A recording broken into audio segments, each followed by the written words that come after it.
Hello, hello, hello. It's Attorney Mike Revel coming to you from Chicago as usual. We've got Lori Daybell, Vallow, whatever the hell her name is, pure evil, claiming she's too sick to go to court, as if anybody cares.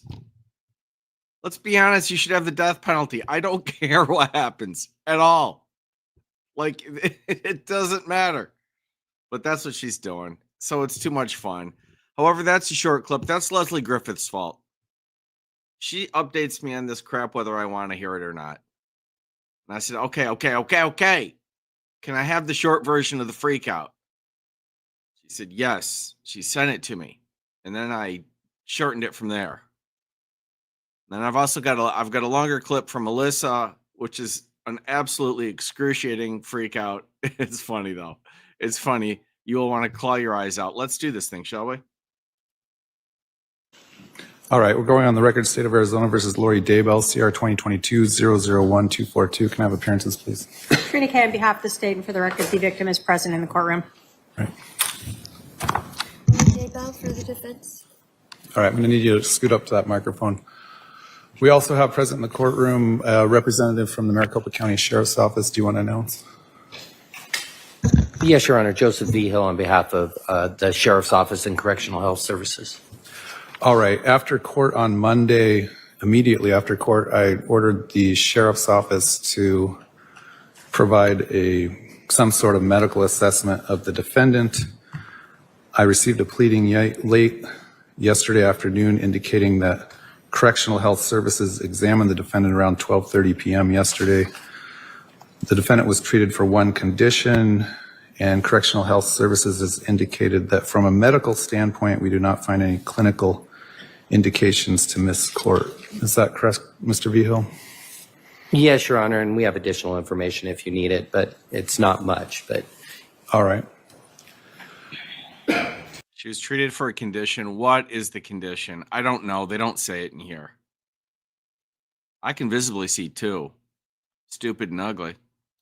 All right, let me turn to the defendant. This is probably going to be a HIPAA violation coming up. Your Honor, first of all, can all of this be sealed? Anything that having to do with my medical? I don't think that's something that all of this needs to be sealed, including the minute entry and hold on. The response.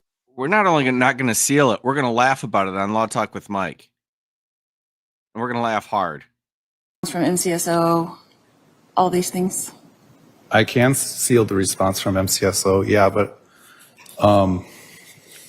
too late. To the extent it's out now. Well, do you have any other information you want to provide me as to why you're not medically able to proceed? Right now, the only objective information I have is that you were assessed and I'd like to know why you're still breathing my air. Let's be honest. And CHS sees no clinical indications of why you need to miss court. They told me If it's that something you want to discuss on sidebar, we can do that. that would be great. All right, I'll ask. Intends on proceeding with jury selection today. Depending on how things go, I don't know that I would make the parties do their opening statements or not, but that remains to be seen today. The court finds that the court has not been provided any objective medical information of why the defendant can't proceed today. Although the defendant expressed that she has a headache and is not able to proceed, she was able to fully advocate on her own behalf and articulate to me the reasons why she doesn't think she can proceed and seems to be of sound mind and ability to proceed. So we're going to bring the jury in. How many jurors do we have? Are there? I don't know, Judge. She's got a couple of things that I think might be relevant here. I'm gonna help the court out here. As a friend of the court, amicus curiae, right here. That I gave Ms. Milligan, I'm assuming bacterial vaginosis. She could have that. And she might be this Your one. Honor, I am a neurodivergent person with complex PTSD. Either one of those are strong possibilities. Not to mention IBS. Let's carry on. We're still missing 6. Mr. Vigil, you can be excused. Thank you, Your Honor. We'll give those jurors a few more minutes. Are you ready to address the case? I'm sorry. I cut that down because that was all the talking they had. But my God, who cares? Just proceed. If you're too sick, then stay in your cell and we'll go without you. We don't care. We don't care. The end. Now this one is a trip. It really is. Oh, you're on mute. Yes, Your Honor, we are. We are, Your Honor. I just renamed Mr. DeWitt, who just logged back in. All right. Good afternoon. So we can address the Leonard DeWitt matter for A0038064. Good afternoon, Mr. DeWitt. Good afternoon. So, Your Honor, at this point, we're going to set it for trial. Okay, so we're set for trial on Tuesday? Yes, ma'am. Yes, that's my understanding. I did confirm with the city's officer, Officer Carlsrud. He is available on Tuesday or Wednesday, so whichever works for the court. Sounds like Mr. DeWitt has declined all of the city's officers' offers and is demanding a trial. Oh, buckle up. This is spectacularly stupid. I haven't had any offers. Mr. DeWitt, I just told you about the plea and close. That's called an offer, okay? Okay, that's not Okay. Mr. DeWitt, do you acknowledge that? I guess I'm just going to go along with the system because it seems like I can't speak freely because I get reprimanded by my attorney constantly. So, I mean, I don't know what's exactly going on. We haven't had any outside discussion and communication other than this repeated loop of come to court, come to court, come to court. And he's always telling me that we haven't done anything other than just go through the system. I mean, you know, and I'm sorry. I mean, if your attorney tased you, nobody would blame him. I just want to put that out there right now. I don't understand why I have my license and you guys are trying to throw the book at me. Mr. DeWitt. Driving in the second degree. What does that detail? What did I do wrong in the second degree? So, Mr. DeWitt, the Department of Licensing had suspended your license in the second degree administratively. I believe for what reason? She's going to tell you. She's going to.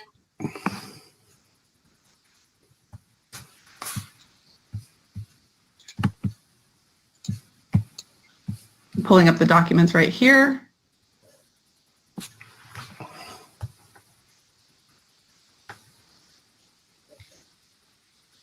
It was for ongoing violations. So the accumulation of traffic violations, they suspended your license administratively, and you drove during that period of suspension. And so therefore you were charged with driving while your license was suspended pursuant to that administrative suspension. Isn't second degree like drunk driving, no. Homicide? No. Homicide? No, Mr. DeWitt, it's not. It's just saying that at that period of time, I believe for the second degree, you would not be eligible to reinstate, but for doing a few items. And when you have Why the was I able to get my driver's license back the next day? Because I had my license since the day I came into court.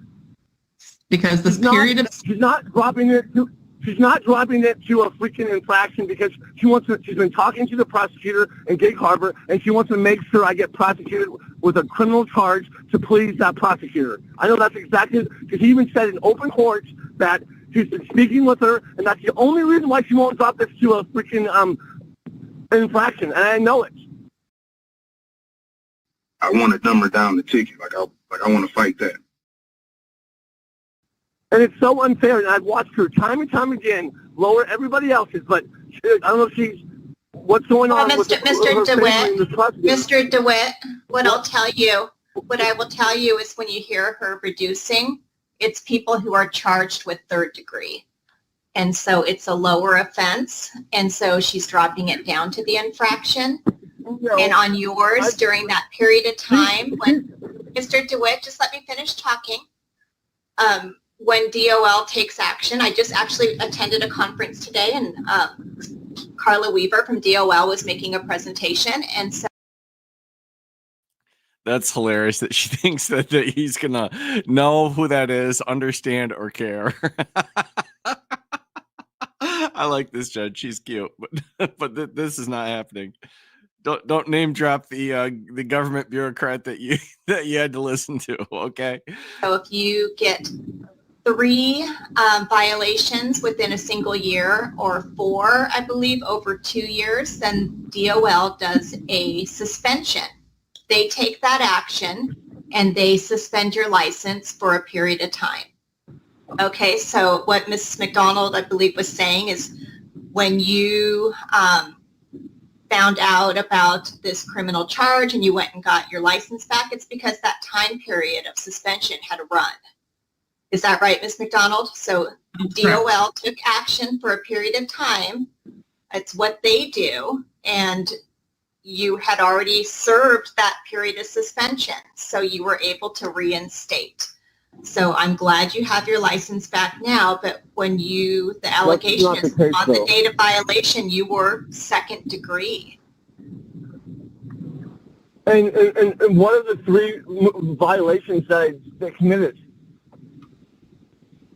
Oh, you have, I mean, looking at your driving record here, I mean, looks like you have, I don't know what the date of suspension was on there, but I can see you had, just if I'm looking here, you have a speeding in King County, 10/17/23. You have a Grays Harbor, 6/19/23. You have a Thurston County, 4/12/23.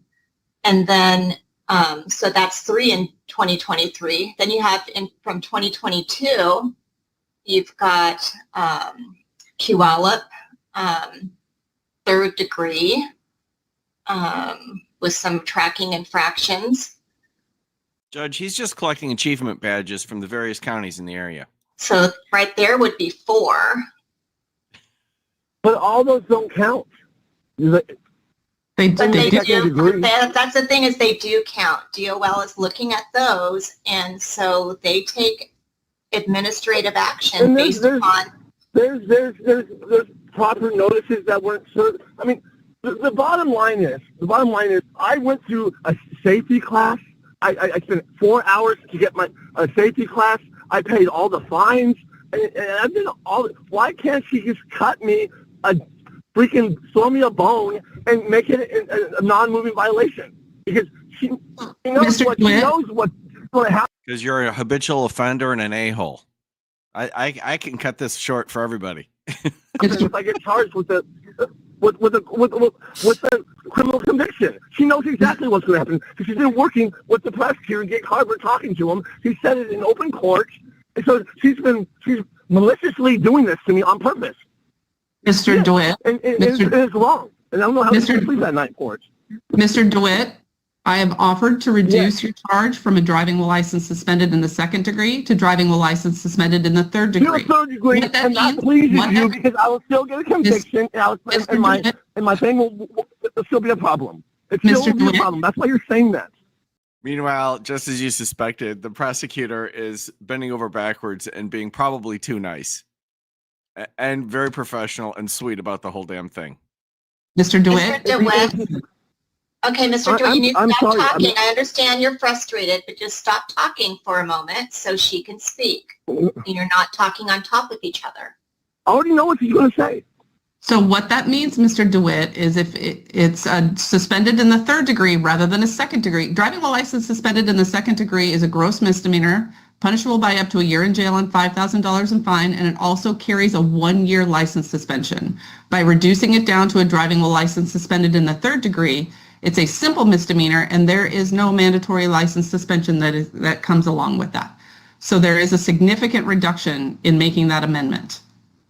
That's the difference. I don't even think all those things you read off are even my charges. I don't remember. I didn't get pulled over that many times. I'm looking at your driving record right here. So, I know. And since the day that I started going through the court case, I've gotten into absolutely zero trouble. I mean, no trouble. You're wasting taxpayers' money and all this stuff just to get me a conviction to get me so she can point to Gig Harbor prosecutor. That's exactly why she's doing this. I know it. Gig Harbor has agreed. Let's just go. Gig Harbor has agreed not to revoke your SOC if you resolve your case here. So Gig Harbor is not looking to without a conviction. I can't get a conviction. If I get a conviction, now, he's going to Mr. DeWitt, Mr. DeWitt, what? Ms. McDonald is just saying that she's had a conversation with Gig Harbor and they are not going to revoke you based upon this reduction to third degree. So this is not going to impact you in Gig Harbor, what Ms. McDonald has offered you. So you're telling me that this is not going to affect Gig Harbor at all? That's the agreement, and that's what I have imparted to what I have spoken to Mr. Smith about. I've had conversations with the Gig Harbor prosecutor who has agreed not to take any action on your SOC there if you resolve your case in our court. In a third degree? Any resolution. So if you pled to second degree, if you resolved our case in our court, he will not take action. That's what was imparted to me. As long as I take a criminal charge in your court, he's not going to overturn my stipulated agreement. Correct. And that's what I let Mr. Smith know that as well. I mean, I don't know. I mean, none of that was relayed to me. None of that was relayed to me at all. All I'm ever told is just to be quiet and keep going along with the process. Yes, if you'd shut your hole, you'd understand that they are literally offering you everything that you are asking for. But you cannot shut up long enough to gather the information. And I never, but anyways, that's fine. So you're saying that, and then what are you trying to give me for taking third degree? This is a standard plea agreement. Because you were second degree, but you've got your license, you're being rewarded by getting a reduction to third degree, which is a simple misdemeanor, and it will not result in you losing your license due to the resolution. So I just want to make sure you understand what's been. No, I didn't understand that at all. No. And if you go to trial, Mr. DeWitt, they're going to go to trial on second degree. If you're convicted, there's mandatory 1 year. All right. It's a common name, but is this guy related to Jeremy? I got to know. Your license suspension. So there's. Okay, well, none of this has been relayed to me. Mr. DeWitt, we just talked about that. Mr. DeWitt, we just talked about that. Maybe, okay? Let me finish. Let me finish. Maybe, I don't know, maybe, I'm not trying to, I'm going to stand by you as my lawyer, but you did not put that in my head. Like Okay, they so just did. Mr. DeWitt, let Mr. Smith talk to you. I don't know if you need to go into a breakout room, but now it sounds like you have more information. And so just understand that the consequences, if you're convicted of driving second degree, it's a 364 days in jail. If she's saying she spoke to the prosecutor and he's not going to overturn my stipulated agreement, I'm fine with that. I'll take the third degree. I spoke with Stan Glisson, who was the prosecutor handling your case, and I have the email that indicates that he would keep your deferred sentence or your SOC there if he resolves in our court here, if you resolve in our court here. So Stan he'll throw mine out. I'll be done with everything then. He will not revoke you based upon this law violation in his court. Now, if you have another law violation it'll go away. And then I have no other time remaining or anything else like that. I'm done with. And then what I've been worried about is getting a conviction is going to overturn a stipulated agreement, and I can't get that because. But anyways, I'm not trying to waste any more of the court's time by going on. Now that I understand, if you're promising me that, and what's my punishment for the third degree again exactly? I told I you. can let I'll Mr. just Smith- be in close. Yes, it would just be a plea. There would be no jail time. And then the court here would close any probation. If the court agrees or agrees to follow our recommendation, there would be no jail time sanction here. It would close upon the conviction. Okay. Okay, and then I walk away. I'm fine. Nothing hanging over my head. Not in this court. If I did a closure, Yeah. there'd be no probation and it would just be closed if I impose that. That's what the recommendation I is that they're I'll take making. that. I can take that offer. I'll take that offer. I'll take that deal. We better explain Fife. You guys do it better than I do. All right. I mean, it's five. It's fine. Mr. Smith, do you want me to put the two of you in a breakout room and I can send you the plea form to go over? Yes, let's do that. It says it right there. Thank you, And Judge. there's no hidden trickery that's going to like. I'm going to talk to you, Mr. DeWitt. Mr. Okay, DeWitt, you'll have okay. a conversation. No one's trying to trick you. I just want to make sure you understand the consequences and that you enter, It's trickery, I tell you. if you want to plead guilty, that you know exactly what you're entering into with us, okay? But Ms. McDonald Okay. is not here to trick you, and she's representing that she has an email from the other prosecutor. So, I mean, she's good for her word of what's been represented to her. Okay, well then I apologize if I came across as being a little. I thinking know, that, I know you're Okay, my stressed out, bad. Mr. DeWitt. So let's just take a breath, go in the breakout room, Okay. have a conversation, and then we'll So forget all that crap I was saying for the past 10 minutes. go back on the record when we're ready, okay? Okay, thank you. Thank you You're for your welcome. Judge. Thank you, everyone. You're welcome. I'll put you in a breakout room, Mr. Smith, and then I will email this to you.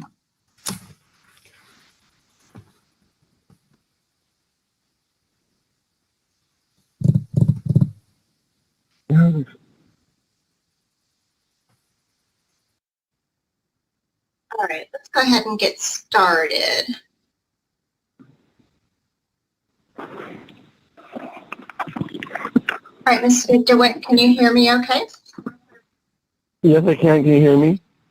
I can. All right, I'm going to go over this plea form. So I have in front of me an 8-page document.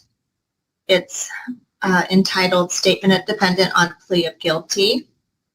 Did you have an opportunity to go over this form with Mr. Smith? Yes, I did. Okay.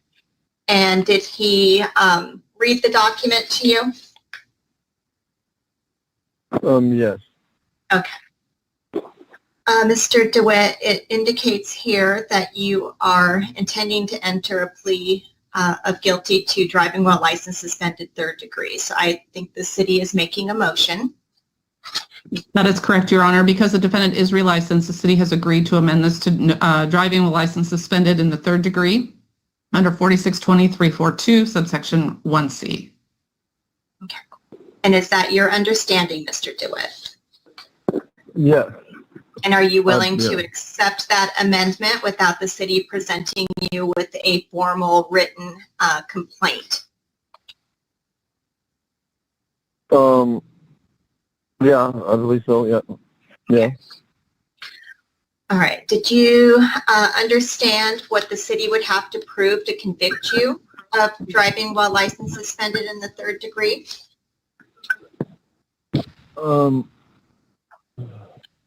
I mean, I guess I don't understand exactly what. I mean, I don't. But I mean, I guess you guys told me I got too many tickets. So yeah, I guess. I mean.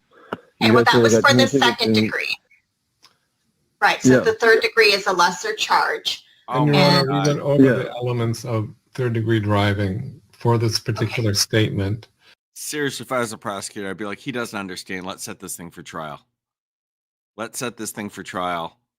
You were driving, your license was suspended. That trial boils down to calling Officer Jones, who pulls him over, and say, hey, on this date, did you pull this guy over? Yes. All right. Did you run his license? Yes. Was he suspended at the time? Yes. Okay. Nothing further. Guilty. And Okay, at that thank time, you, he Mr. agreed to that statement for this particular plea. Okay. Yeah, I guess that's what I said. Yeah, I was just, I guess, yeah, I did agree to it. Yeah, I agreed to it. Okay. I'm sorry. Well, Mr. DeWitt, I'm just going to go over because I want to make sure that you understand what we're doing. Yeah, okay. On this plea form, in paragraph 5, there's a written statement that indicates when you enter a guilty plea that you're giving up your right to a speedy and public trial by an impartial jury, that you are giving up your right to remain silent before and during trial, and the right to refuse to testify against yourself. You are giving up the right to hear and question witnesses who would testify against you, and the right to testify and have witnesses testify for you. And you're giving up the presumption of innocence unless proven beyond a reasonable doubt, and you give up your right to appeal. So those are the constitutional rights that you are waiving when you enter a guilty plea. Is that your understanding as well? Yes, it is, Your Honor. Okay. Mr. DeWitt, the city has indicated in paragraph 6 that they are requesting 90 days credit for time served and close in this matter. This charge of third degree carries a maximum sentence of 90 days in jail and a $1,000 fine. Did you understand what the city is recommending the court impose today? Yes, I do. Okay. And you understand that as the judge, I have discretion to impose up to the maximum? Yes, I do. Oh, If you are on she doesn't have the stones to do it, but that would be funny too. Just accept the plea and then whack him with the max. Just for irritating everybody. on probation or parole or not a citizen of the United States, entering a guilty plea can have negative consequences for you. Do you understand that? Yes, I do. Other I than agree. the city's recommendations, has I agree. That's his one saving grace. He does sort of back off and apologize and has an ounce of self-awareness that he's out of control. And that's something. It is something. anyone made any threats or promises to make you plead guilty today? No. What is your plea to the amended charge of driving while license suspended third degree? Guilty. In paragraph 11, there is a written statement. It says, on or about March 5th, 2024, in the city of Lake Forest Park, Washington, I drove a motor vehicle at a time that my license was suspended by the Department of Licensing. Is that your statement, Mr. DeWitt? Yes. Sir, based upon your responses, I am going to find that you are making a knowing, voluntary, and intelligent waiver of your rights. I will accept your plea of guilty.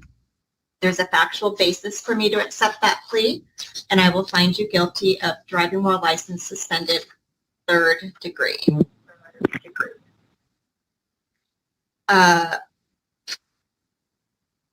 Believe we've heard from the city on their recommendation, and Mr. Smith, is there anything you wish to say? Your Honor, we'd ask the court to follow the recommendation on the plea and close, and my client gets SSI and other state benefits. We'd ask the court to waive all fines. Mr. DeWitt, you have an opportunity to speak to me if there's anything you want me to consider before I impose sentence.